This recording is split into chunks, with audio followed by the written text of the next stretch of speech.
Buongiorno, ben ritrovati. La prima edizione dei nostri telegiornali che si apre parlando del maltempo. Come sapete c'era un'allerta arancione per la notte e la prima parte di questa mattina. In realtà poi si è trasformata in un'allerta gialla. Resta comunque il monitoraggio della situazione perché nel pomeriggio dovrebbe tornare a piovere e quindi siamo comunque sempre sul pezzo per capire cosa potrebbe accadere. Di fatto la giornata di ieri è stata disastrosa soprattutto per il Polesine, in parte anche nel Vicentino e fra poco lo vedremo. In Polesine oltre 100 interventi dei Vigili del Fuoco, attività che non è ancora conclusa, con strade allagate, scantinati allagati e anche colture devastate dalla grandine, pioggia e grandine. Allora in Polesine per noi Chiara Gaiani e Cristian Roque Allende. Buongiorno Chiara.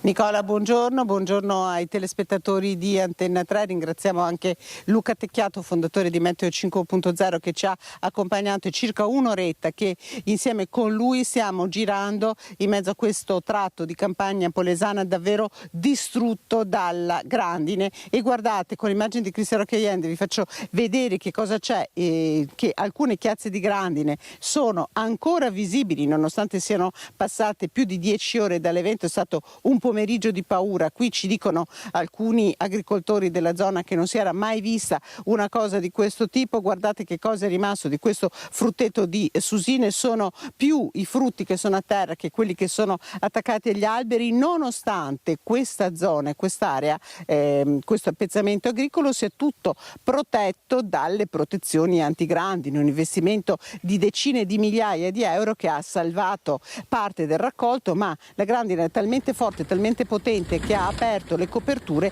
e quindi ci sono danni. E come ultimo esempio di quello che è successo ieri, guardate, questa è una mela, ovviamente nella prima fase della maturazione, una mela di tipo gioia protetta dalle protezioni antigrandine, ma la grandine l'ha praticamente semidistrutta e questa sicuramente non poteva diventare un frutto, è caduto a terra, ma poi questa sera ve ne faremo vedere molte di più. Che cosa è successo qui ieri pomeriggio? Più o meno intorno alle 2 è partito il tutto e poi sono state 2 ore di paura.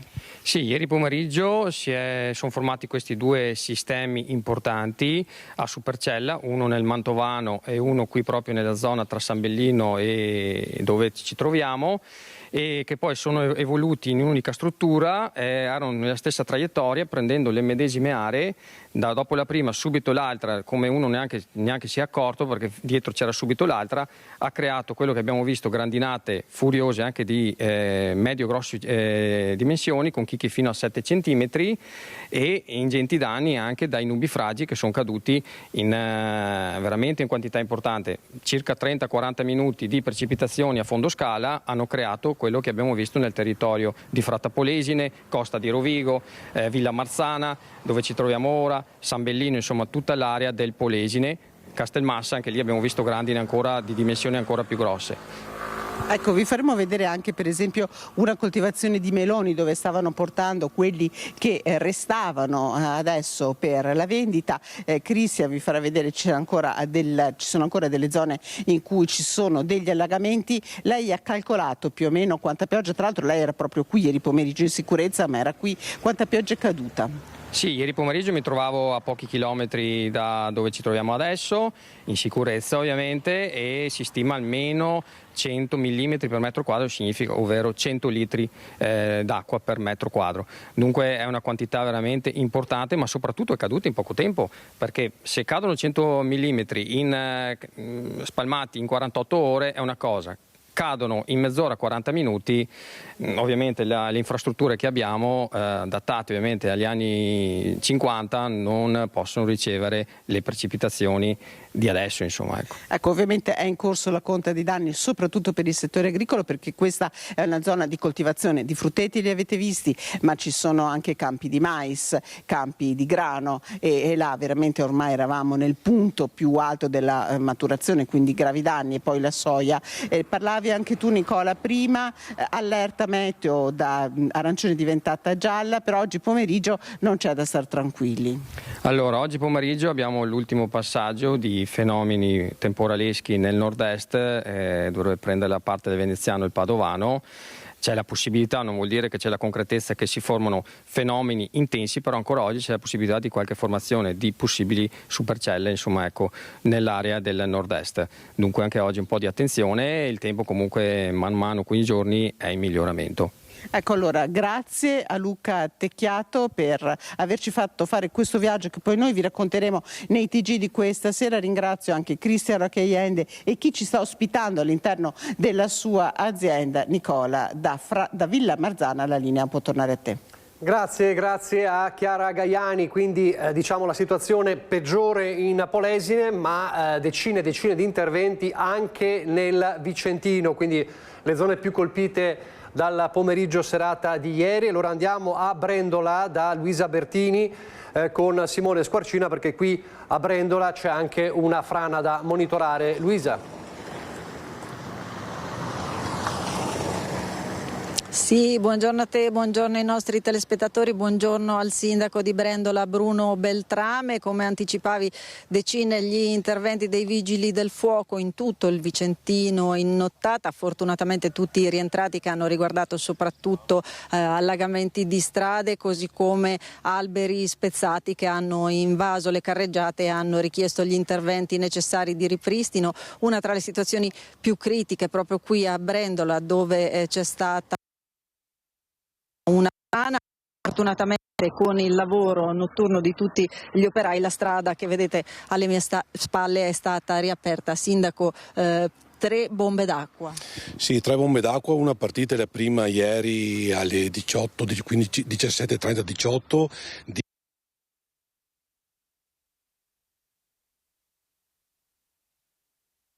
Collegamento con Vicenza, perché c'è qualche problema. Teniamo intanto le immagini del Vicentino. Questa è la situazione nel Vicentino. No, lasciamo pure il titolo, vediamo se si riesce a ricollegare Luisa Bertini. Dicevamo meno ingente il danno rispetto al Polesine, ma non sono mancati i problemi. Vediamo se riusciamo a ricollegarci con Brendola. Luisa? 1, 2, 3, prova. Sì. Fai pure la prova, ecco, ti sentiamo, Sindaco, vai. Stavi dicendo, stava parlando il sindaco. Sindaco, lei parlava di 3 bombe d'acqua. Sì, 3 bombe d'acqua, una alle 17:30, 18 di 30 mm in 5 minuti, l'altra alle 22:30 di altri 30 mm in altri 5-10 minuti e l'ultima all'1:30 di altri 30 mm intorno a altri 5-10 minuti. Quindi capite bene, 90 mm d'acqua in 40 minuti, sono una quantità enorme d'acqua. Purtroppo i terreni non sono riusciti a tenere, per cui si è riversata nella strada circa un 30-40 cm di melma e acqua che abbiamo.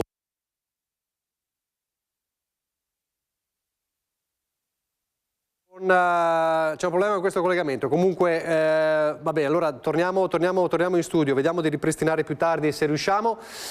Questa era la situazione nel Vicentino e c'è questa frana da monitorare a Brendola.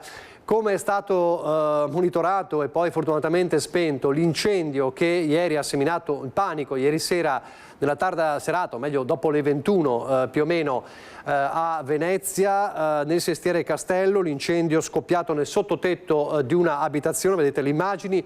Fortunatamente non ci sono stati feriti gravi, 2 lievi. Dalla casa di vacanza erano evacuati tutti, autonomamente le persone che si trovavano all'interno di questa abitazione.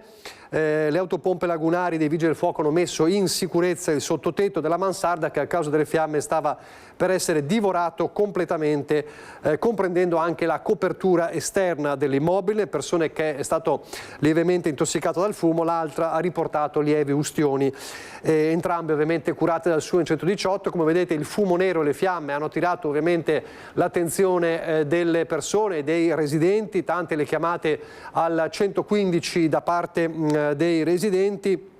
Oltre ai Vigili del Fuoco del SUE sono intervenuti anche in sopralluogo i carabinieri lagunari, sono andati avanti per tutta la sera le operazioni di bonifica dopo lo spegnimento dell'incendio e poi gli accertamenti per risalire alle cause del rogo, che sarebbero comunque accidentali. Un altro incendio con 3 persone che sono rimaste leggermente intossicate, divampato nella notte sempre nel magazzino di un negozio di elettrodomestici in via San Pio X a Mareno di Piave, quindi siamo nella Marca trevigiana. Allarme scattato all'1:30, sul posto sono precipitate le squadre dei Vigili del Fuoco di Conegliano e Vittorio Veneto, che con l'autoscala hanno subito messo in salvo 2 persone rimaste bloccate sul terrazzo dell'appartamento sopra il magazzino. I pompieri sono riusciti a circoscrivere l'incendio prima che si propagasse al resto dell'edificio e quindi hanno messo in sicurezza l'area. 3 persone, come detto, lievemente intossicate, affidate alle cure del 118 che le ha trasportate al pronto soccorso di Conegliano. E continuiamo con la cronaca e dobbiamo tornare a parlare purtroppo della tragedia che ha colpito la comunità tra Ormelle e Cimadolmo. Parliamo del 19enne che 2 sere fa è annegato nel Piave. Ieri mattina sul luogo della tragedia c'erano gli zii e i familiari del giovane. Il corpo è stato recuperato in tarda serata dai sommozzatori del nucleo regionale dei Vigili del Fuoco. Un dramma che si è consumato nei pressi del ristorante Tino Traghetto al confine tra Cimadolmo e Roncadelle. La bici elettrica del 19enne è rimasta lì, recuperata oggi dai familiari che hanno voluto vedere il luogo della tragedia. Uno zio scende dall'auto e ci parla del nipote arrivato in Italia da poco tempo. Sì, appena venuti quasi 9-10 mesi, allora ancora non è pronto permesso di soggiorno. Allora, dopo cercava lavori. Cos'è successo ieri? È venuto qui per fare il bagno? Sì, ho detto ai genitori che vado al bagno per fare doccia non lo so, solo con amici, perché è uscito da solo a casa. E dopo non sapevo la notte, non torno a casa. E dopo noi cerchiamo la sera, ho trovato qualcuno, mi ha detto che ha visto il corpo sopra il fiume. A trovare il 19enne alcune persone che stavano passeggiando sul greto del Piave. Subito hanno chiamato il titolare del ristorante che ha dato l'allarme. Se fosse arrivato in questo luogo da solo o con qualche amico ancora non si sa. Vicino ai vestiti sono state trovate delle birre. Un pomeriggio all'aria aperta e poi la voglia di fare un bagno. Lui sapeva nuotare? No. Non sapeva, secondo me no. Forse pensava che l'acqua fosse bassa, senza sapere che nel Piave ci sono buche che non si vedono, fonde fino a 3 metri. Potrebbe essere finito in una di queste. L'acqua gelida di questi giorni non ha aiutato. Qualcuno ipotizza anche che possa essere caduto facendosi un selfie. Certo è che il 19enne indossava un costume, il che farebbe pensare ad un bagno nel fiume. Per ora nessun testimone, nessuno ha visto il ragazzo tuffarsi nel Piave. Qui sul greto sono arrivati anche alcuni amici. Il ragazzo era bravissimo, c'è il carattere, anche il tutto, però non sappiamo niente di la verità, come è successo questo tutto il casino. Gli piaceva farsi delle foto, ci dice questo giovane, non l'abbiamo mai visto andare dentro nell'acqua. Eppure era nel Piave, il sogno di un lavoro qui in Italia, di una vita diversa assieme ai genitori e alle sorelle, ora distrutti dal dolore. Sul posto il suo M118 ed i carabinieri che stanno ricostruendo la tragedia. Una tragedia che ovviamente riaccende il dibattito sulla prevenzione, perché questi sono drammi che, lo sappiamo bene, si ripetono ogni anno in estate. Quasi sempre le vittime sono stranieri che non conoscono la pericolosità del Piave. Se c'è un divieto di balneazione vuol dire che c'è un problema, non si possono perdere ragazzi e non si possono perdere vite umane. Rammarico per l'ennesima giovane vita perduta nel Piave, nelle parole del sindaco di Cimadolmo Giovanni Ministeri. La stagione è appena cominciata e già è ripartito il drammatico conto delle vittime ed ancora una volta a perdere la vita è uno straniero che evidentemente non conosceva la pericolosità del fiume. Quello che a me mi rammarica, perché conoscendo il Piave è fatto da correnti e quel giorno, ieri non c'erano correnti, era un rigagnolo d'acqua, però non conoscono le fosse, non conoscono le particolarità. Se tu vedi il fondo del Piave che può essere 50 cm, diversamente sono 3-4 metri, lì l'acqua del Piave è fredda, è lì che può nascere la problematica. Quindi ripeto, per favore, parlo a tutte le etnie possibili che stanno qua presenti, cercate di informare i vostri connazionali e spiegate quali sono le regole. L'anno scorso era stata avviata una campagna di sensibilizzazione sulla pericolosità del Piave e sui comportamenti da adottare, che aveva visto la mobilitazione anche delle associazioni ittico-venatorie della Marca, che con volontari avevano distribuito volantini in diverse lingue ai bagnanti. I sindaci dei comuni rivieraschi alzano le mani di fronte all'ennesima tragedia. Serve una prevenzione su più fronti sicuramente, è vero anche che però i comuni non possono sempre essere lasciati soli a lottare contro tutto. L'anno scorso abbiamo fatto diversi tavoli, dovevano essere richieste specifiche al Ministero, a enti sovraordinati. Io non ho più avuto notizie e nell'attesa è capitato un altro morto. Sulla necessità di fare formazione insiste anche Paola Roma, attuale assessore regionale al sociale per 2 mandati, sindaca di Ponte di Piave e promotrice di diverse azioni volte proprio alla sensibilizzazione sulla pericolosità del fiume. Io credo che molta della prevenzione venga attraverso anche una cultura del territorio e anche la situazione del Piave, che naturalmente cambia anche il corso del suo fiume proprio nella traiettoria di Ponte di Piave, sia una necessità di fare formazione soprattutto alle persone che arrivano da fuori e che non conoscono i rischi e i pericoli. E poi nel pomeriggio di ieri sulla Ponte Bana, sempre nella Marca trevigiana, la paura per una coppia di giovani travolta da un'auto mentre attraversava sulle strisce. La donna aspetta un bambino, fortunatamente i 2 fidanzati hanno riportato soltanto ferite lievi.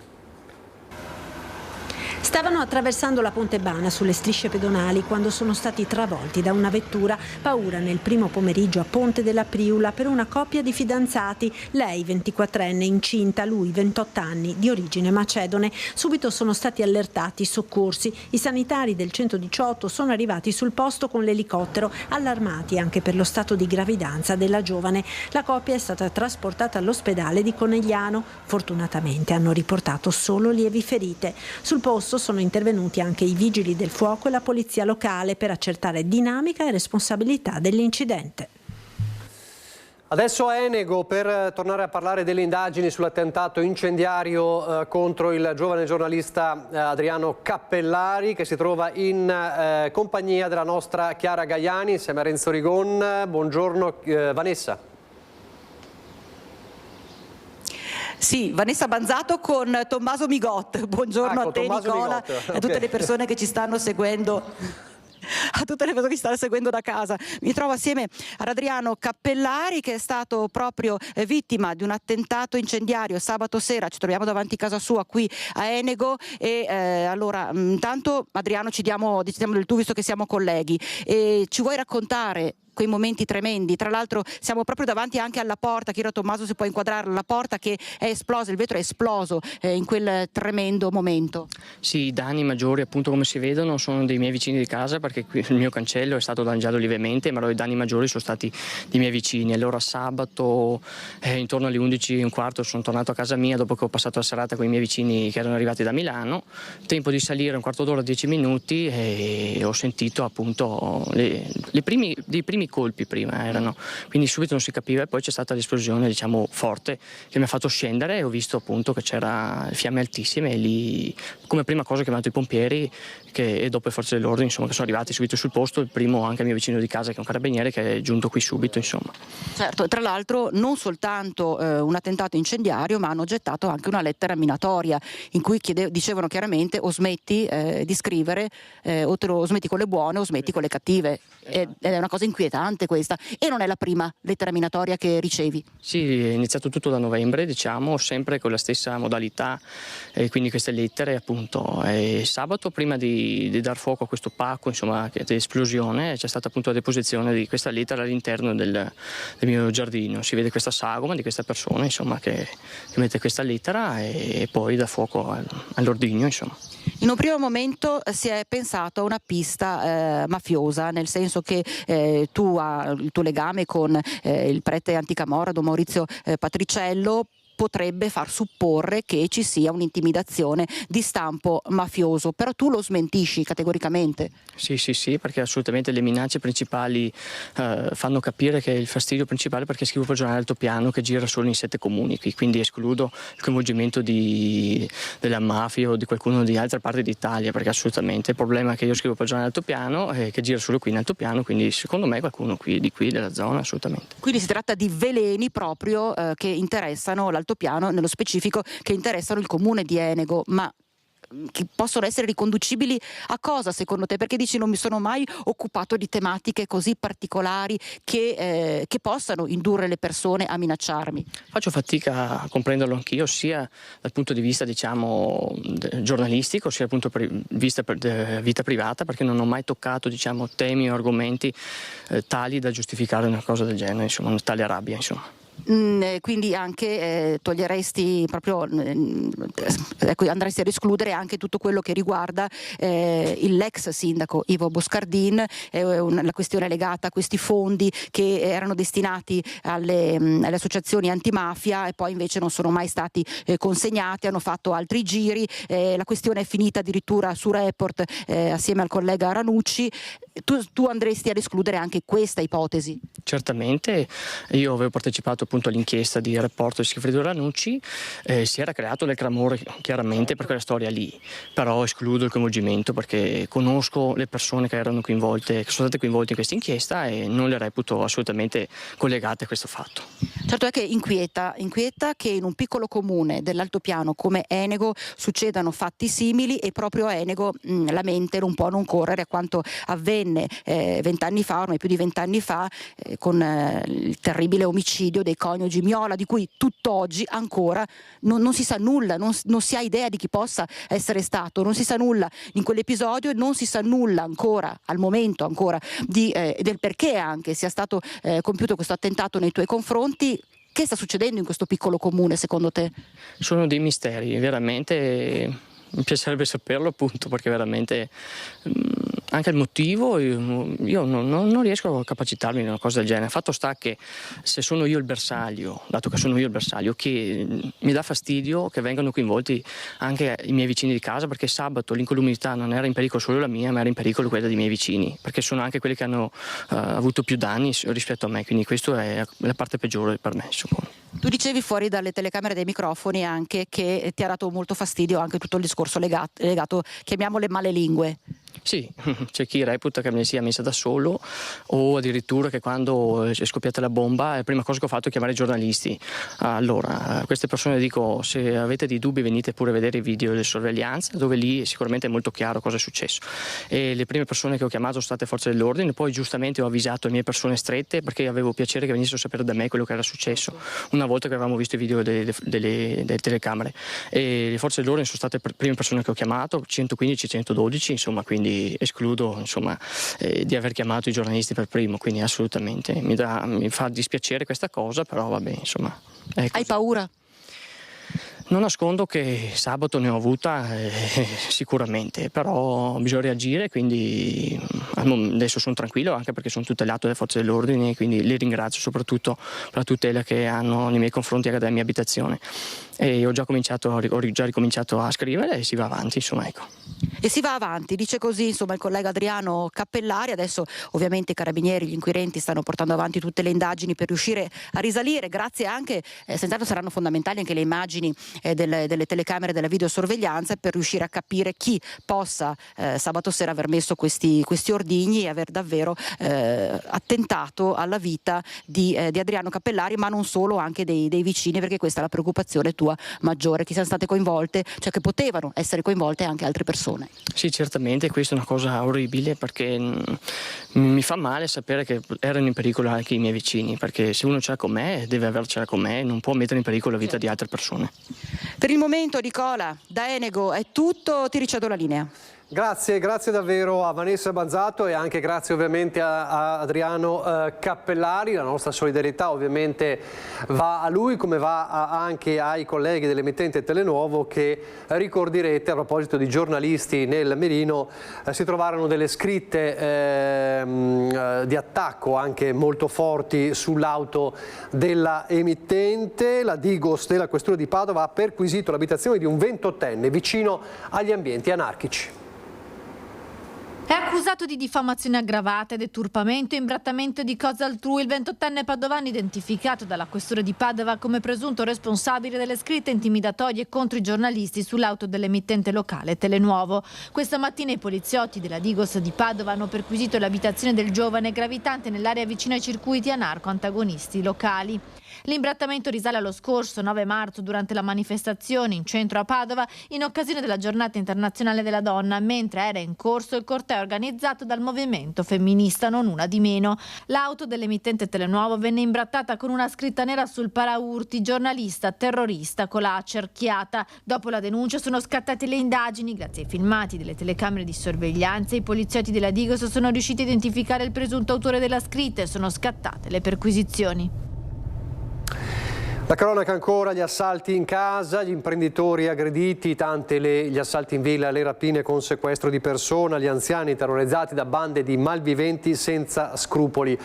Chi conosce bene questa situazione è Daniele Pellicciardi, il figlio della coppia uccisa nel massacro di Gorgo al Monticano, che è sempre stato in prima linea da quella terribile vicenda sul fronte della sicurezza. È entrato da poco nel direttivo nazionale del controllo di vicinato e che commentando quello che sta accadendo, l'escalation di rapine in casa, di assalti in villa, dice sembra di essere tornati negli anni 90.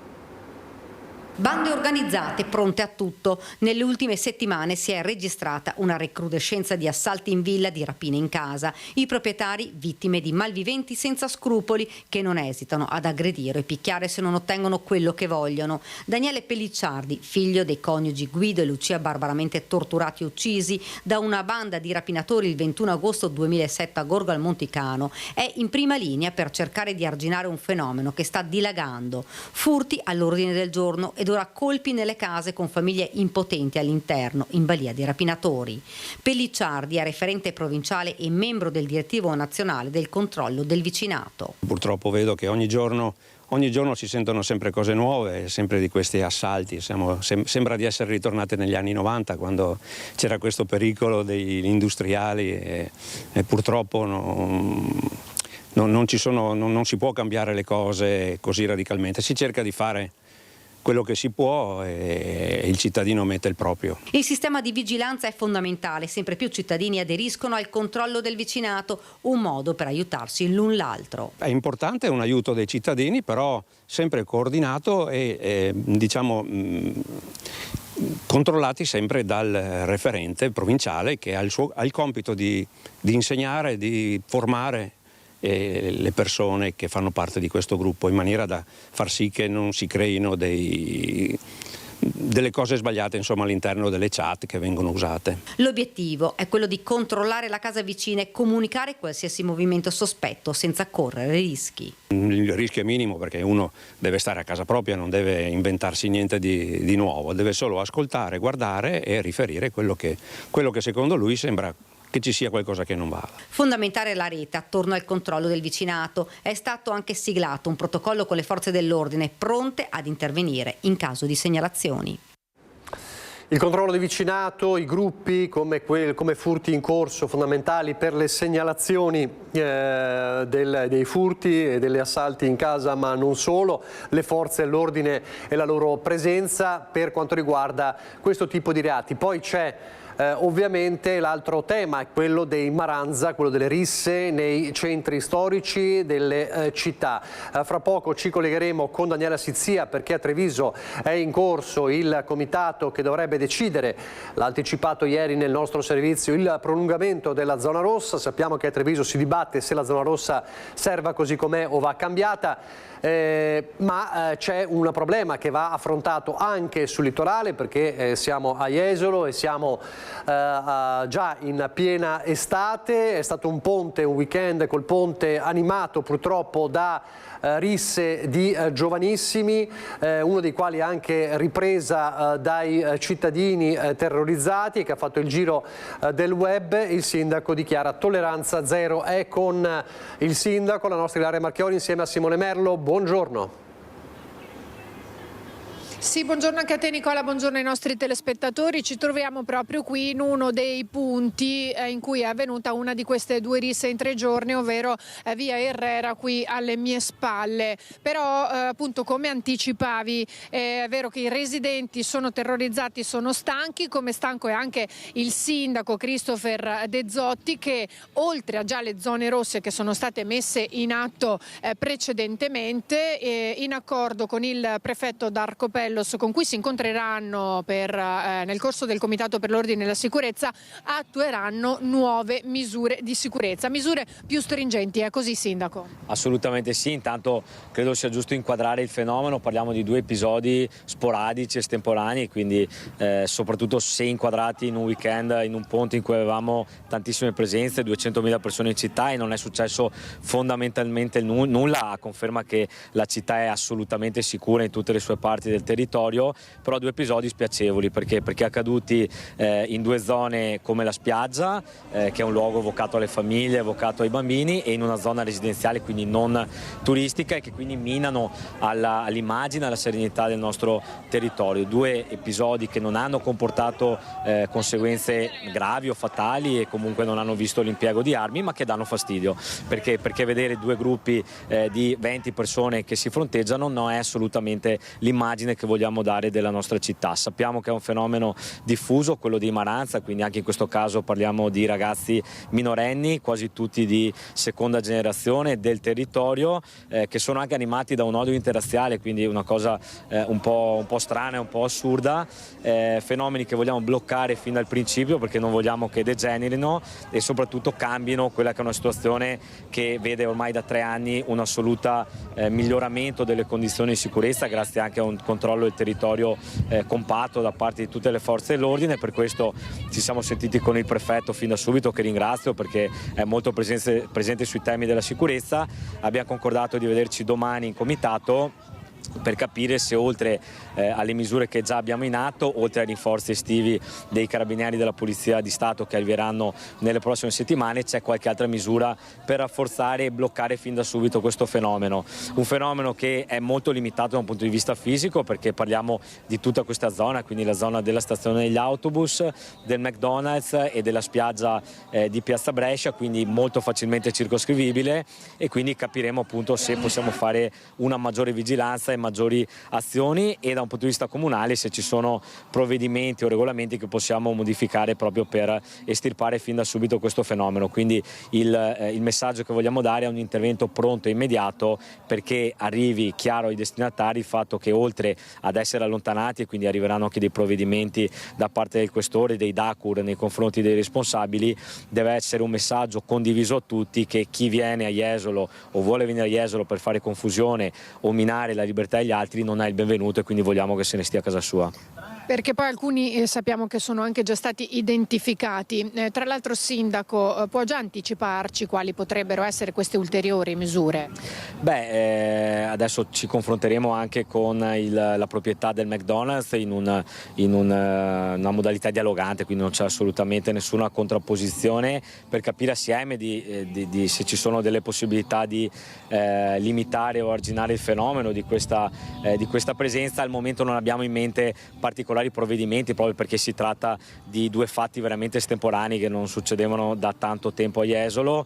Cercheremo di circoscrivere e analizzare il fenomeno, che è prima di tutto un fenomeno sociologico, quindi dobbiamo capirne i contorni, e come fatto in passato, se poi ci sono dei provvedimenti su orari, su particolari divieti che possiamo introdurre, lo faremo con la massima solerzia, perché vogliamo intervenire in maniera chiara e immediata, in maniera tale che i fenomeni non possano poi radicalizzarsi e diventare un problema a lungo termine. Bene, ringrazio il sindaco De Zotti. Qui da Jesolo è tutto, restituisco la linea allo studio. Grazie Elena Marchiori, Simone Merlo e il sindaco. Lo dicevo, fra poco cercheremo di capire da Daniela Sizia a Treviso se è ufficiale, se sarà ufficiale il prolungamento della zona rossa a Treviso. E nel frattempo ieri sera c'è stato un altro episodio di violenza in via Roma, proprio nella zona rossa. Intanto, a proposito di violenze nei centri del capoluogo, ma non solo, torniamo a parlare di quanto accaduto a Belluno, il pestaggio da parte di 6 giovani, 2 di questi minorenni, di un egiziano di 52 anni, un video che ha davvero scioccato tutti. C'è un retroscena incredibile perché uno dei giovani coinvolti è il figlio di un assessore della Giunta. Tiziana Bolognani. Sì, c'è anche il figlio dell'assessore ai servizi sociali del comune di Belluno, Marco Dal Ponte, nel branco, quel gruppo di 6 giovani bellunesi, 4 maggiorenni e 2 minorenni, che la notte del 22 marzo scorso, siamo a cavallo fra un sabato e una domenica, hanno aggredito e picchiato selvaggiamente, senza motivo apparente, un cittadino egiziano di 46 anni. Che alla fine si è accasciato proprio qui su questo marciapiede. Qui siamo in via Loreto. Le sue richieste di aiuto ripetute sono state udite da un passante che arrivando qui ha messo in fuga il gruppo e ha potuto così chiamare i soccorsi. È arrivata l'ambulanza, è arrivato anche l'equipaggio della volante e subito sono iniziate con tutta evidenza le indagini, perché la sera stessa i poliziotti hanno fatto qualche giro qui attorno, hanno anche incontrato dei ragazzi poi risultati estranei alla violentissima aggressione, che è stata ripresa da un telefonino, da uno di loro, e il video poi, come oramai come sovente accade in questi casi, è stato diffuso su WhatsApp. Molti hanno visto questo video, tanti si sono girati dall'altra parte, ad eccezione di un ragazzo che poi sentito ha consegnato il materiale alla polizia, squadra mobile e volante, che hanno lavorato almeno per un paio di mesi, scontrandosi per certi versi anche con l'omertà non solo dei giovani ma anche degli adulti che hanno potuto incontrare. Le immagini di quel video sono decisamente agghiaccianti e in questi giorni la città si è fatta moltissime domande su chi su chi fossero questi giovani, e fino a ieri sera non c'è stato alcun intervento ufficiale del comune di Belluno. Probabilmente oggi ne capiamo il motivo. Il sindaco non risponde, tantomeno l'assessore Marco Dal Ponte. Chi ha parlato in queste ore è il gruppo di opposizione Insieme per Belluno Bene Comune, che fa riferimento ai mutamenti sociali degli ultimi anni, che chiede la ridefinizione delle politiche educative e sociali della città, e quindi una riflessione accurata, dice, e non episodica. Purtroppo si legge in questa nota ciò che appare altrettanto evidente osservando l'azione amministrativa sia dall'esterno che dall'interno del Consiglio Comunale: la mancanza di una concreta alleanza educativa tra sindaco, assessore alle politiche giovanili, assessore al sociale e assessore alla sicurezza, e forse manca anche una piena consapevolezza della gravità del tema, se proprio oggi, scrive Insieme per Belluno Bene Comune, il silenzio del sindaco ci pare assordante. Ne parleremo ancora, ne parleremo anche stasera durante il nostro telegiornale. Per il momento da Belluno è tutto. Grazie Tiziana Bolognani e Stefano Bozzi, davvero incredibile questo retroscena a Belluno. Noi andiamo velocemente in pubblicità. Siamo sempre in attesa di collegarci con Daniela Sizia, che sta attendendo, come tutti, l'esito del vertice in prefettura a Treviso, che dovrebbe, a scanso di sorprese, prolungare la zona rossa a Treviso. Ripartiremo però parlando, a proposito di estate, abbiamo visto non solo il litorale, ovviamente, la carenza di bagnini per questa estate. Fra pochissimo di nuovo in diretta.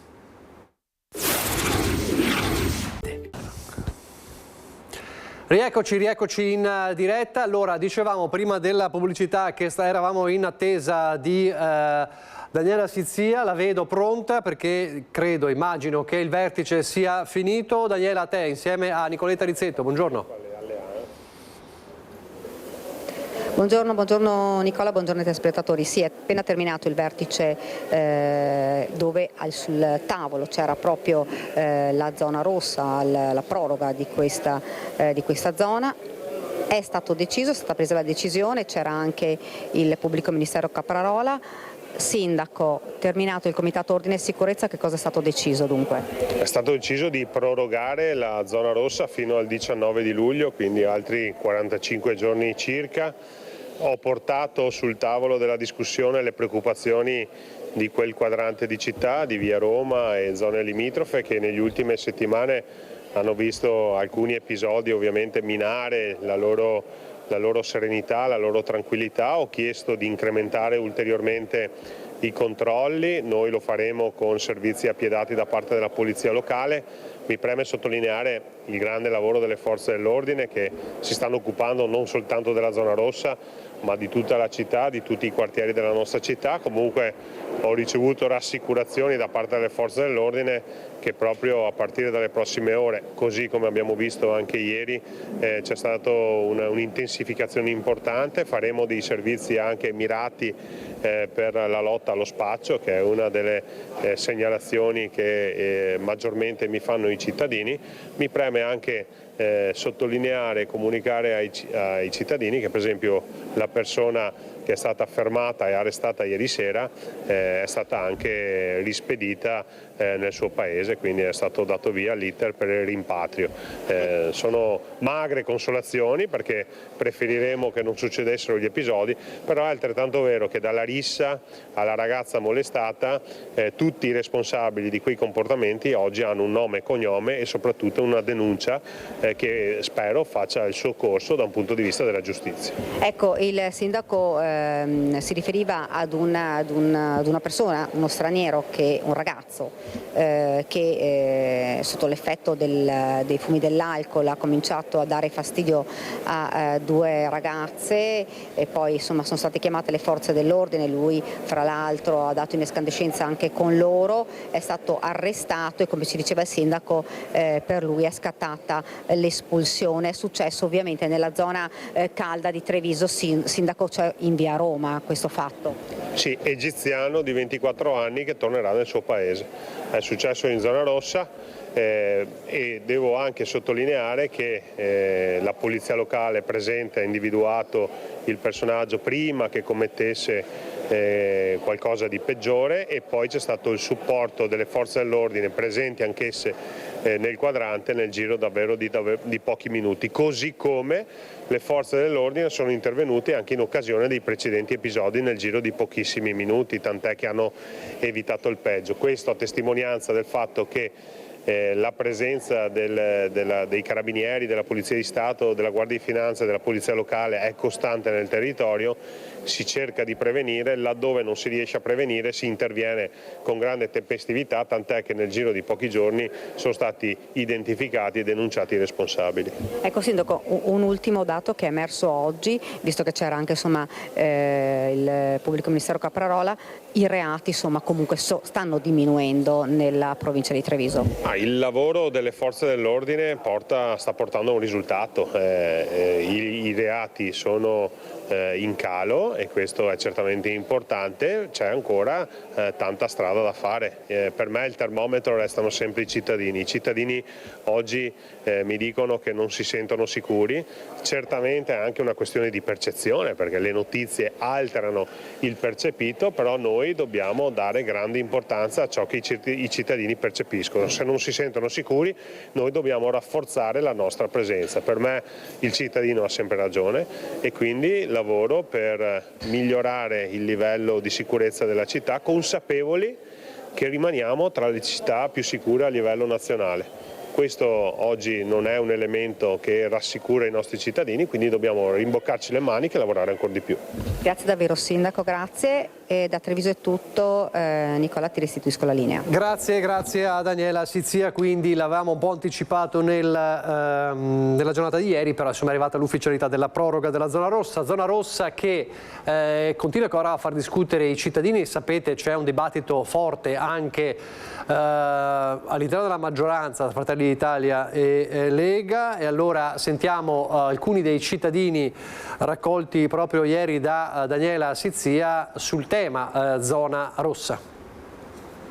Secondo me sì, prolungarla sicuramente, cioè ultimamente sta succedendo troppo, ci sono troppi problemi in questa città, cioè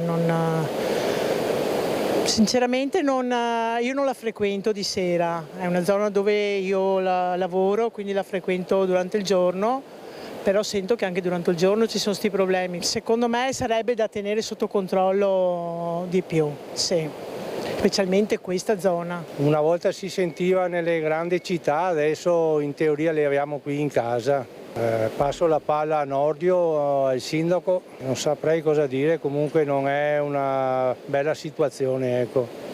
Per chi ha famiglia è un po' preoccupante, se girare così di sera, di giorno, con sti ragazzi, sti maranza. Risse, minacce, aggressioni, la situazione della zona rossa di Treviso preoccupa chi vive o lavora in quest'area della città centrale ed affollata anche di turisti, ma considerata poco sicura e pericolosa da chi la frequenta quotidianamente. Stiamo vivendo una situazione paradossale, la potrei definire io, zona rossa e quant'altro. Onestamente non serve a nulla perché i padroni della situazione sono quelli che li definiscono maranza, extracomunitari e quant'altro.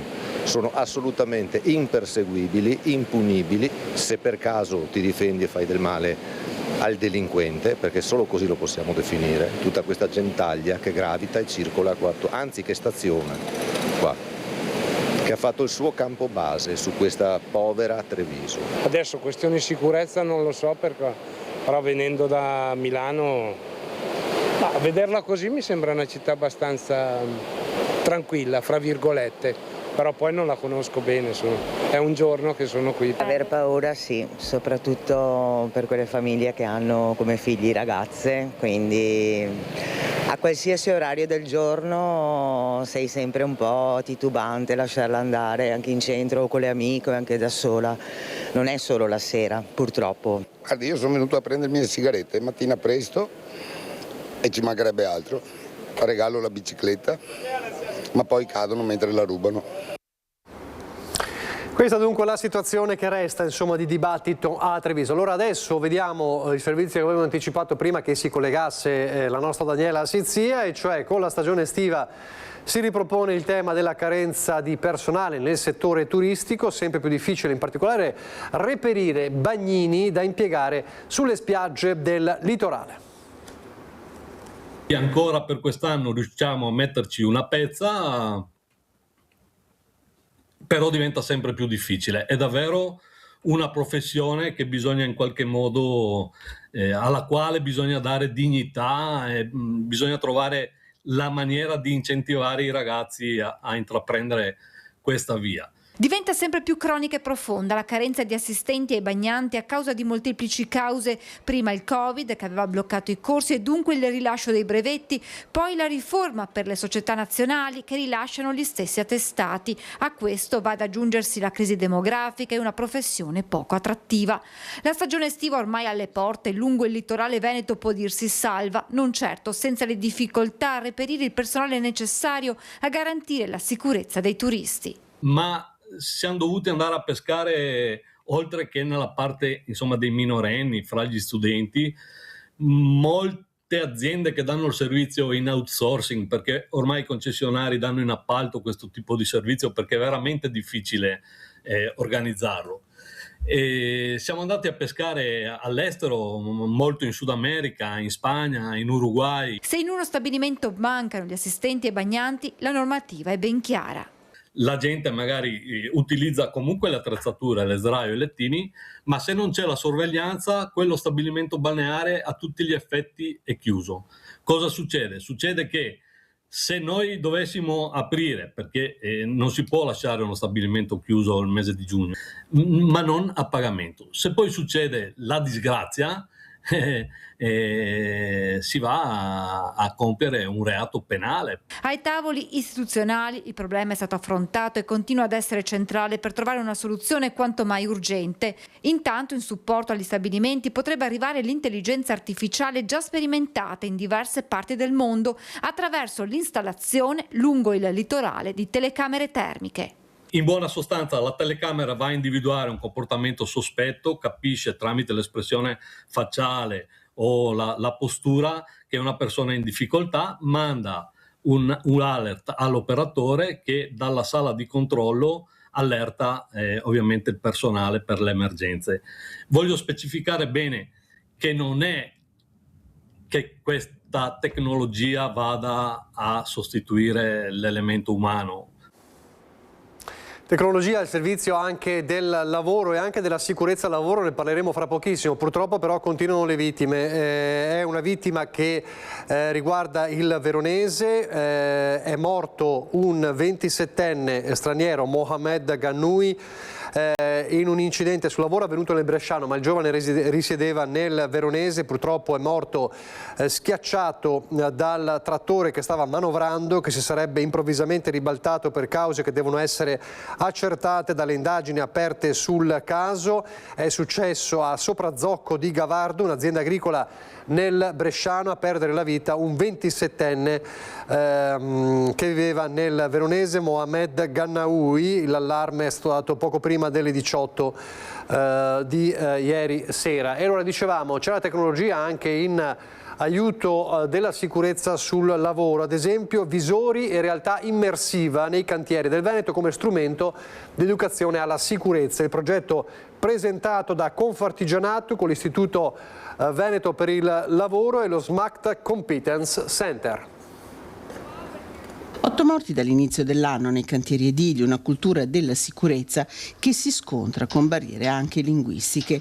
Da qui la realizzazione di un progetto di formazione realizzato da Confartigianato Imprese in collaborazione con l'Istituto Veneto per il Lavoro e lo SMACT Center attraverso l'uso di visori e di una realtà immersiva. Si parla di sicurezza sul lavoro, è evidente il valore per i lavoratori, le loro famiglie, le imprese a cui appartengono, però appunto la tecnologia deve entrare per risolvere un problema, se no è solo un bel giocattolo, e quindi è essenziale il percorso che abbiamo fatto assieme all'Istituto Veneto per il Lavoro di andare a definire quali erano le esigenze, i limiti specifici, andare sul mercato a vedere quali tecnologie fossero già disponibili e in questo processo trovare un fornitore che aveva già fatto degli investimenti importanti sul tema e con quei limiti specifici che poi l'Istituto Veneto del Lavoro ha adottato, così liberando anche risorse nel processo che oggi verranno poi spese per portare la tecnologia ai lavoratori. Questa è una tecnologia che ci consente di raggiungere veramente tutti. Quando dico tutti parlo ovviamente di tutte quelle che possono essere barriere linguistiche in primis nei confronti delle persone, perché sappiamo che il mondo dell'edilizia comunque ha tantissime persone che parlano ovviamente multietnico, con persone che parlano tantissime lingue disparate, e quindi sicuramente avere un ambiente, come dire, immersivo e virtuale gli consente di parlare poco e vedere le cose facendole, e poi raggiungere quelle persone che sono quelle di solito più a rischio, che sono appunto i nuovi lavoratori, le persone più esperte. I nuovi lavoratori perché non conoscono bene le procedure, e i vecchi lavoratori perché magari si sentono molto sicuri, si sentono quindi di essere già formati, e spesso appunto sono quelli che poi si fanno male per questo tipo di motivazione. un progetto che raggiungerà 5.000 lavoratori con l'obiettivo di azzerare le morti bianche nei cantieri. 8 infortuni mortali fino ad oggi è un dato molto, molto particolare, molto sensibile. Anche questo per noi è un dovere importante di cercare di portarli a zero. E poi c'è l'intelligenza artificiale che entra nella vita quotidiana e nel mondo del lavoro, ma tra le piccole e medie imprese del terziario la diffusione è ancora limitata. Confcommercio a Treviso ha fatto il punto della situazione. Solo un'impresa su 4 utilizza oggi l'intelligenza artificiale, è il dato che emerge dal report presentato da Confcommercio Treviso durante il convegno dedicato all'impatto dell'AI sul terziario di mercato. Un'indagine che fotografa un settore in trasformazione. Oltre la metà delle aziende investe in innovazione, ma l'adozione degli strumenti di intelligenza artificiale resta ancora limitata. Tra chi non la utilizza prevalgono mancanza di interesse, scetticismo culturale e carenza di tempo o risorse. Dove invece l'AI è già entrata in azienda, viene impiegata soprattutto per l'analisi dei dati, il marketing, la gestione documentale e l'assistenza ai clienti. Una rivoluzione che corre veloce e che secondo gli esperti cambierà profondamente organizzazione del lavoro e competenze richieste. Non si tratta però di sostituire le persone con le macchine, ma di costruire un nuovo equilibrio tra capacità umane e tecnologia. Secondo l'economista Alessandro Minello, gli effetti sul mercato del lavoro non sono ancora evidenti nel territorio trevigiano, ma potrebbero manifestarsi nel prossimo futuro. Per questo le imprese sono chiamate a prepararsi investendo in formazione e in nuovi modelli organizzativi. Però l'AI non è empatica, non ha coscienza.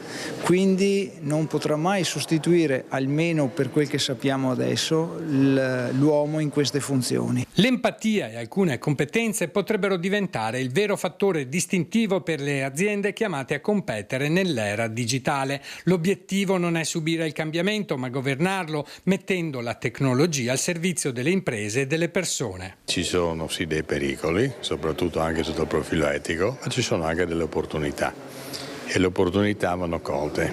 Chi si ferma, come in tutte le cose, rischia di essere emarginato. Ancora l'economia, il settore del legno in Veneto è sotto pressione, vediamo. Siamo in una situazione veramente complessa, molto difficile e direi abbastanza unica. I prezzi del legname in piedi, i prezzi del legname quindi ancora non atterrato in bosco, sono diventati altissimi. In questa morsa, quindi, le segherie sono il segmento che soffre di più. La filiera del legno veneta è in sofferenza. A lanciare l'allarme è Confartigianato Veneto, che ad Asiago ha riunito imprese, tecnici e istituzioni per fare il punto su una crisi che sta colpendo soprattutto segherie e aziende della prima lavorazione. Negli ultimi 3 anni il prezzo dell'abete rosso è triplicato, dai 40 euro al metro cubo del 2021 ai 120 euro registrati nei primi mesi del 2026. E negli ultimi 6 mesi i costi delle materie prime per l'edilizia sono aumentati fino al 35%. Un problema che pesa su un settore strategico per il Veneto, composto da quasi 9.000 imprese e oltre 20.000 addetti. Ma il numero delle segherie continua a diminuire. Secondo Confartigianato, dopo la tempesta Vaia e l'emergenza Bostrico, troppo legname è stato venduto grezzo all'estero, senza creare valore sul territorio. Il risultato? Le aziende venete sono costrette a importare semilavorati. Rispondiamo prima di tutto a un grido d'aiuto delle nostre imprese, delle prime lavorazioni, e perché i prezzi della materia prima, dopo un esubero di materiale dovuto alla tempesta Vaia, all'attacco dell'Obostrico, le nostre imprese sono ritornate a dover acquistare il materiale dai paesi quali Austria, Germania e Slovenia. Questa fase sta penalizzando in modo pesantissimo le nostre imprese artigiane, soprattutto del territorio. Oggi come oggi un tavolo di confronto come questo, dal bosco al prodotto finito, ci permette di dare una visione d'insieme.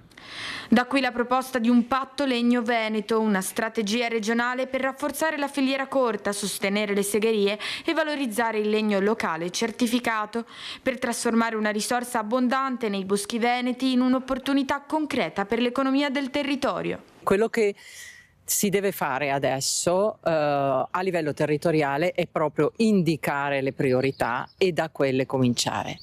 Io mi permetto di suggerire la ricerca di obiettivi condivisi, perché se andiamo a questa che è quasi forse una battaglia, no? Per avere i margini, per lavorare, per rimanere sul mercato, divisi siamo perdenti perché siamo piccolini.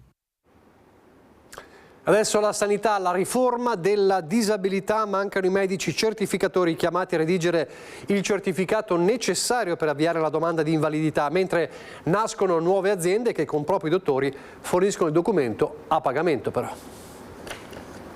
Molti medici di base in difficoltà, come già sono, avendo tantissimi pazienti, non si sono certificati come medico certificatore. Pertanto molti cittadini si trovano sprovvisti di quella che è la figura principale di riferimento, ovvero chi redige il certificato medico. Quelli che erano i timori della vigilia stanno diventando realtà. La difficoltà a trovare medici certificatori, figura prevista dalla riforma sulla disabilità, sta creando non pochi problemi a quei cittadini che devono presentare domanda di invalidità. Nelle difficoltà che una persona può avere nel reperire il certificato, abbiamo assistito all'apertura di studi uffici che fanno questi certificati con costi che spesso i cittadini non riescono ad affrontare, e sì che anche questo poi rischia di rientrare in quelle tipologie di prestazioni che se uno non ha i soldi non può neanche accedervi. Iter che inizia proprio con la stesura di un certificato medico introduttivo. Il rischio dunque è che qualcuno, non trovando nelle vicinanze un medico certificatore e non avendo le disponibilità economiche per pagare un certificato nelle agenzie preposte a questo, rinunci sin da subito a presentare la domanda. Per questo motivo il sindacato si sta muovendo a supporto dei cittadini. Abbiamo fatto delle convenzioni con dei medici legali che nei nostri uffici sparsi in tutta la provincia hanno le giornate in cui redigono per il cittadino il certificato medico appunto introduttivo. E adesso parliamo di una mozione, cambiamo argomento, per impegnare le amministrazioni comunali del Vicentino a tutelare anche in sede giudiziaria la dignità delle forze armate e dell'Associazione Nazionale Alpini. A promuoverla è Fratelli d'Italia. Gli alpini e le forze armate rappresentano l'Italia migliore. È giusto e necessario tutelare la loro immagine in ogni sede opportuna. Rappresentano l'Italia migliore per spirito di sacrificio, di servizio e di solidarietà. Gli alpini e le forze armate per Fratelli d'Italia vanno tutelati. Per questo viene presentata una mozione in Consiglio Comunale. Una mozione volta a impegnare l'amministrazione a tutelare gli alpini e le forze armate in ogni sede opportuna. Auspichiamo la massima convergenza in Consiglio Comunale tra le varie forze politiche e civiche. Vicenza ha visto l'adunata degli alpini del 2024 portata dall'amministrazione Rucco, messa a terra in modo concreto e fattivo dall'amministrazione Possamai.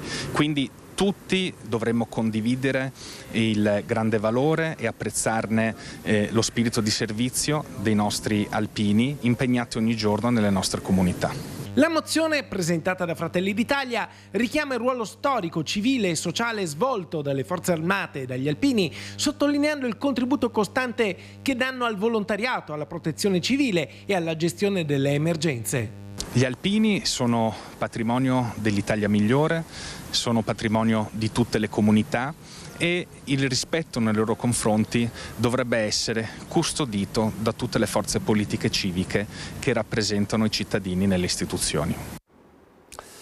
Adesso c'è l'ultima pausa pubblicitaria di questa prima edizione, ripartiremo rivedendo le emozioni della festa del 2 giugno, la festa Repubblica ieri a Treviso.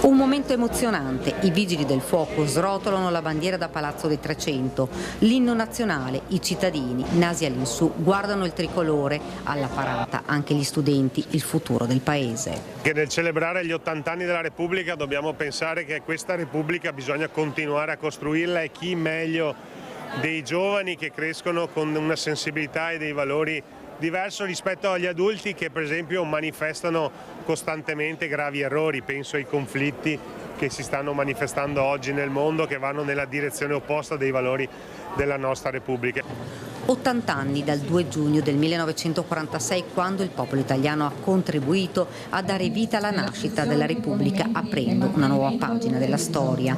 Una cerimonia diversa, ricca ancor più di significati. La mattinata si è aperta in Piazza della Vittoria con l'alzabandiera e l'omaggio ai caduti, con la deposizione delle corone di alloro davanti al monumento.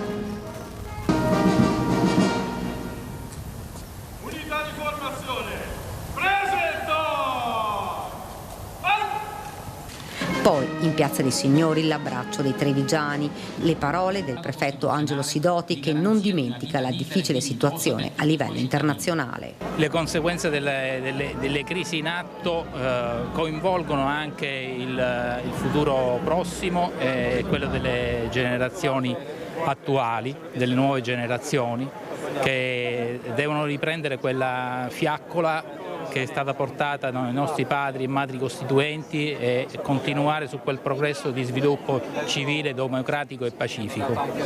L'applauso per la sfilata dell'unità interforze accompagnata dalla banda musicale cittadina visentina.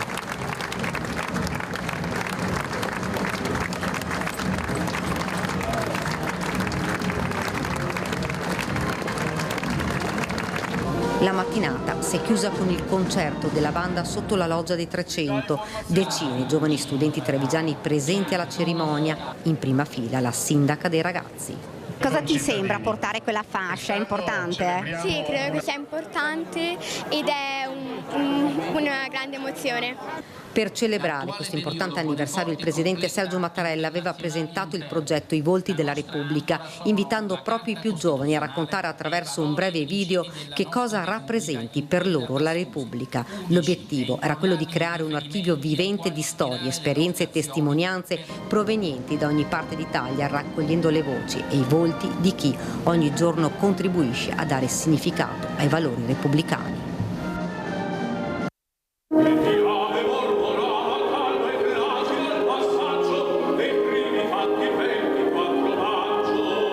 Si è aperta così a Palazzo del 300 la cerimonia di consegna dei diplomi delle onorificenze dell'Ordine al Merito della Repubblica Italiana. 14 riconoscimenti conferiti con decreto del Presidente della Repubblica, che vengono attribuiti a cittadini e cittadine che si sono distinti per particolari benemerenze nei confronti della nazione. A portare i diplomi i ragazzi dell'Associazione Italiana Persone Down, sezione Marca Trevigiana. Conferito il titolo di commendatore al prefetto di Treviso, Angelo Sidoti.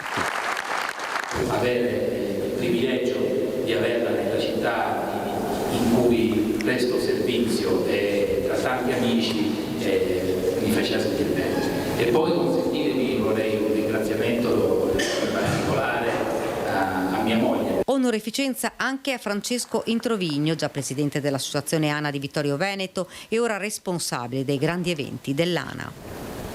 Un emozionato Paolo Berro ha ricevuto l'onorificenza. È un'emozione importante, anche uno sprone ad andare avanti, anche perché ho sempre fatto la mia attività per l'inclusione e l'accessibilità, l'ho sempre fatto col cuore, e vedere riconoscimenti di questo tipo ti danno ancora più benzina per andare avanti. Per l'occasione erano presenti 3 giovani musicisti del Conservatorio di Musica Agostino Stefani di Treviso.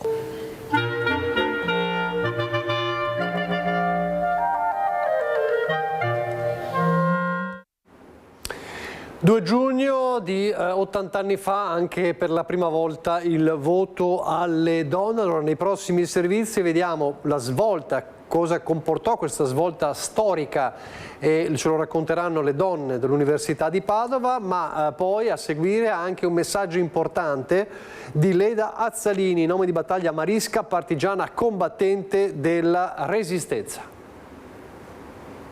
Il voto alle donne nel 1946 è stato sicuramente un momento di svolta rispetto alla condizione giuridica, sociale, economica, politica della donna in Italia, che per tutto il periodo del ventennio fascista veramente era stata esclusa da ogni partecipazione politica. Il 2 giugno del 1946, in occasione del referendum istituzionale per scegliere tra la Repubblica e la monarchia, le donne italiane furono chiamate a votare per la prima volta nella storia. 80 anni di diritto di voto delle donne, 80 anni, un tempo che sembra lungo, ma quando si analizza la storia possiamo definirlo un diritto piuttosto recente, un diritto a cui si è arrivati grazie all'impegno delle donne dell'epoca, come spiega la docente di storia contemporanea dell'Università di Padova, Monica Fioravanzo. Da una parte abbiamo il movimento femminile, che possiamo già definire femminista, che già dalla seconda metà dell'Ottocento aveva, come dire, si era mobilitata perché fosse riconosciuto il voto alle donne, quindi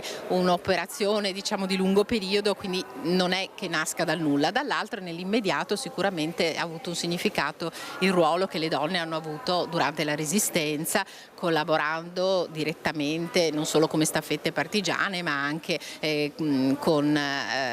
sostenendo insomma l'attività di resistenza. L'Università di Padova, in occasione della ricorrenza del 2 giugno, festa della Repubblica, ma anche anniversario del voto delle donne, ha organizzato il convegno sul diritto di voto femminile per offrire un momento di riflessione storica e politica sul significato del suffragio femminile e per ricordare anche l'enorme contributo delle 21 madri costituenti alla stesura della Costituzione italiana. Hanno da una parte agito anche di concerto, per cui c'è, come dire, una collaborazione trasversale tra donne della DC, del PSI e donne del Partito Comunista, e dall'altro le donne che erano nella commissione dei 75, che è quella che concretamente ha redatto il testo della Costituente, hanno partecipato all'interno delle sottocommissioni e quindi contribuito a scrivere la commissione, cioè a scrivere il testo che poi è stato proposto in aula.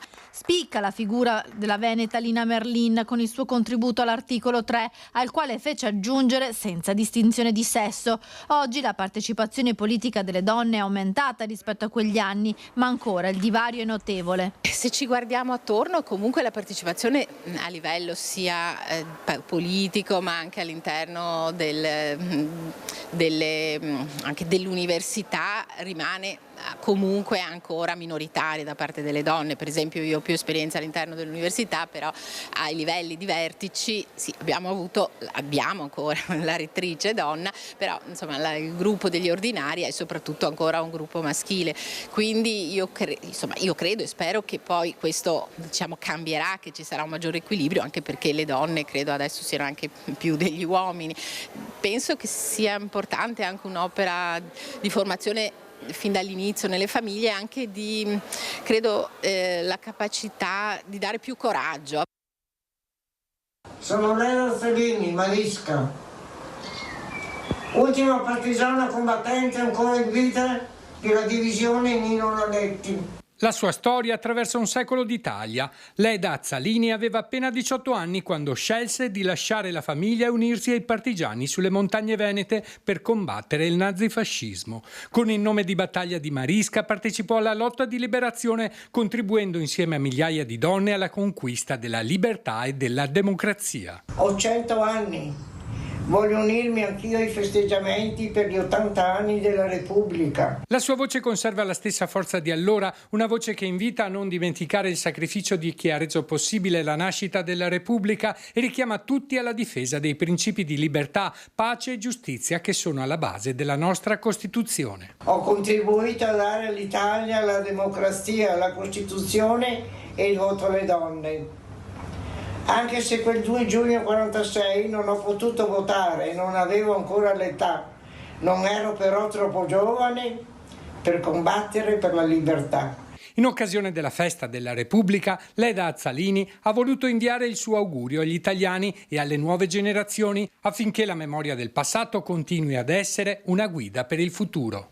Buon compleanno Repubblica! Un augurio importante, quello di Leda Azzalini. Adesso parliamo di sport e di prevenzione, di salute e prevenzione. Al via la 13ª edizione di Ridatti una mossa, con attività sportive all'aria aperta nei parchi dei 34 comuni della Marca, un progetto dell'ULSS 2 rivolto ai cittadini di tutte le età proprio per promuovere la salute e la prevenzione. Yoga, pilates, karate, zumba, camminata metabolica, sono 80 le discipline per vivere un'estate all'insegna dell'attività fisica all'aria aperta nei comuni trevigiani che aderiscono a Ridatti una mossa, il progetto dell'ULSS 2 per incentivare il movimento. Si parte il 16 giugno e quest'anno raddoppia il numero dei comuni aderenti, passati da 15 a 34, e delle associazioni da 74 a 150. L'obiettivo è contrastare la sedentarietà per promuovere la salute. La prevenzione e il controllo delle malattie croniche serve ed è d'obbligo per garantire una migliore qualità della vita alle persone che ovviamente stanno già diventando più longeve, e l'attività fisica, l'attività motoria, soprattutto se all'aria aperta, così come il progetto Ridatti una mossa permette, è sicuramente uno degli elementi, dei fattori cardine per poter ottenere ciò. Per iscriversi basta andare sul sito dell'azienda sanitaria. Le lezioni sono gratuite, è prevista una tessera assicurativa obbligatoria del costo di 10 euro, valida per tutta la durata del progetto e che consente l'accesso illimitato a tutte le attività sportive proposte. Anche chi è sedentario è bene che cominci un po' a sperimentare delle possibilità. L'attività fisica è varia, può essere quella che svolgiamo quotidianamente, ma anche un'attività un po' più allenata, sportiva, e quindi Ridatti una mossa dà la possibilità di sperimentare discipline diverse a seconda di tutti i gusti e di tutte le età. Sport, musica, solidarietà, insomma tanti eventi che si preparano per questo fine settimana a Romano Dezzelino con Red Drops Summer. 3 lettere, 2 significati, un unico obiettivo. RDS come reparto donatori sangue e come Red Drops Summer, l'evento che unisce sport, musica e volontariato da venerdì 5 a domenica 7 giugno a Villa Negri di Romano. È un evento che abbiamo pensato per coinvolgere le persone nel mondo della donazione, coinvolgendo lo sport. Quindi abbiamo coinvolto molte associazioni sportive che saranno presenti per far provare le loro discipline sportive, organizzato un torneo di calcetto e uno di acquavolley, perché comunque siamo consapevoli e convinti che lo sport è salute e che anche gli sportivi, essendo persone che conoscono bene l'importanza della salute, possono comunque diventare anche loro donatori di sangue, magari non lo sono, cerchiamo di coinvolgerli anche in questo mondo. È un modo importante per avvicinare i ragazzi al dono del sangue, anche alla solidarietà e al dono più in generale, proprio in questo momento in cui tutte le comunità tendono ad andare verso l'individualismo. Questo modo diventa anche un evento per avvicinare tutti alle associazioni e far vedere che la squadra è quella che vince, soprattutto in solidarietà. Allo stand gastronomico saranno presenti anche i pittogrammi delle tovagliette Pizza per tutti. La tovaglietta è il risultato di un progetto di inclusione che abbiamo portato e realizzato avanti a scuola e permette a tutti quanti di ordinare in autonomia utilizzando i simboli della CAA, ovvero comunicazione alternativa aumentativa, e consiste nell'utilizzo di simboli universali che indicano azioni e oggetti di vita che si utilizzano in contesti di tutti i giorni. Questa tovaglietta la distribuiremo per chi vuole prenderla, ovviamente gratuitamente, per tutte le persone che possono anche distribuirla nelle pizzerie o per i responsabili delle pizzerie che vogliono aderire a questo progetto. Ovviamente ne abbiamo a disposizione una buona quantità, quindi venite pure. Parliamo di donazione, dalla donazione di sangue a quella dei tessuti. Anche in questo caso lo spirito di donazione e il volontariato si intrecciano con la musica e solidarietà. Al Teatro del Monaco di Treviso con Sinatra Way, lo spettacolo promosso dalla Fondazione Banca dei Tessuti del Veneto.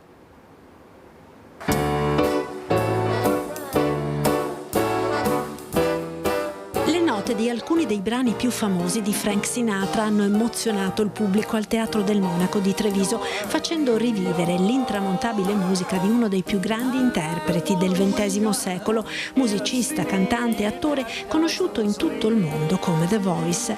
È lo spettacolo Sinatra Way, organizzato dalla Fondazione Banca dei Tessuti del Veneto per sensibilizzare la popolazione sull'importanza della donazione e della ricerca. È sicuramente un momento importante perché in questo modo si riesce a fare comunione con le persone e scambiare quindi opinioni in funzione di tutto ciò che può essere legato al mondo della donazione. Dal palco l'assessore alla sanità del Veneto Gino Gerosa ringrazia tutti i professionisti che lavorano nel sistema sanitario regionale. Ma soprattutto ringraziare i donatori perché senza di loro molte vite non troverebbero un nuovo ottimismo, un nuovo palcoscenico sul quale giocare la propria partita. E sul palco, oltre alla musica, sale anche il valore della donazione attraverso le persone, le storie di generosità che diventano speranza e possibilità di cura. Il Veneto e in particolare Treviso rappresentano una provincia che sicuramente è tra le più altruiste di tutto il nord-est, però sicuramente il lavoro che fa l'Istituto dei Tessuti è un qualcosa che molti non conoscono. Quindi, oltre a ringraziare ovviamente i donatori, le famiglie dei donatori e tutti coloro che lavorano all'interno della rete trapianti del Veneto, che è un modello che ci coppia l'intera Europa, ovviamente bisogna ringraziare anche tutti i chirurghi che utilizzano i tessuti umani. Dedicato a Frank Sinatra questo concerto che unisce la musica alla solidarietà, dedicato invece al grandissimo Ennio Morricone il concerto previsto quest'estate a Pove del Grappa. Qua abbiamo il Grappa che ci fa da cassa acustica e quindi abbiamo scelto, grazie al sindaco e all'amministrazione, di fare questo progetto. C'è spazio per oltre 1000 persone, noi saremo qui in piazza Scalpelliti con un palco che si interseca un po' dentro la scalinata, la grande orchestra dei 50 elementi e le immagini dei film. Un concerto omaggio a Ennio Morricone nel cuore di Pove del Grappa. Il 3 luglio alle 21:15 appuntamento con la grande musica insieme all'Orchestra Ritmico-Sinfonica Italiana, diretta dal maestro Diego Basso, in onore di uno dei compositori più amati, capace di attraversare generazioni. Sarà un concerto che non si è mai visto nel nostro paese, nella piazza principale, nella piazza degli Scalpellini. È una serata che passerà alla storia. Sono 1100 posti e già venduti quasi metà, prima ancora di partire con la pubblicità quella grossa, quindi le vendite ci sono buone e ci aspettiamo tutto esaurito. Il programma accompagnerà il pubblico tra alcune delle colonne sonore più celebri della storia del cinema, dai western di Sergio Leone alle pagine più liriche di La leggenda del pianista sull'oceano. È qualcosa di particolare, ogni volta che eseguo la sua musica, avendolo conosciuto, c'è qualcosa dentro che ti fa sentire anche quanto lui e come lui, so un po' come lui la pensa e come la pensava la sua musica, quindi questo per me è molto importante. Ci stiamo avvicinando al 13 di giugno, alla festa di Sant'Antonio, che ovviamente Media Nord-Est seguirà tutto il giorno in diretta. In occasione della terza Santa Messa delle Tredicina di ieri, il Vescovo di Trieste, Monsignor Enrico Trevisi, ha ricordato l'importanza di condividere i doni custoditi da Dio e di prenderci cura gli uni degli altri. Noi diamo tutto per scontato e invece il Signore ci dà grazia perché noi diventiamo dispensatori di grazia. Ecco, impariamo allora anche da questo episodio di Sant'Antonio e di quella mamma e di quel bimbo graziato, che i doni di Dio sono per essere trafficati, non per essere gelosamente tenuti per noi. La vulnerabilità e il limite comportano le povertà più svariate, ma con la grazia di Dio diventano la possibilità di aprirci ad una fraternità, ad una condivisione, a un prenderci cura gli uni degli altri. Siamo in chiusura, appuntamenti con la programmazione, ovviamente subito dopo di noi c'è il meteo, poi l'appuntamento con Casa Pappagallo e la ricetta del giorno, alle 16:40 il film del 2018 di David Lowery, The Old Man and the Gun, con il grandissimo e compianto Robert Redford, e poi vi ricordo questa sera è mercoledì e quindi l'appuntamento alle 21 con Lucio Zanatto con Agricoltura di sera. Grazie per averci seguito, arrivederci.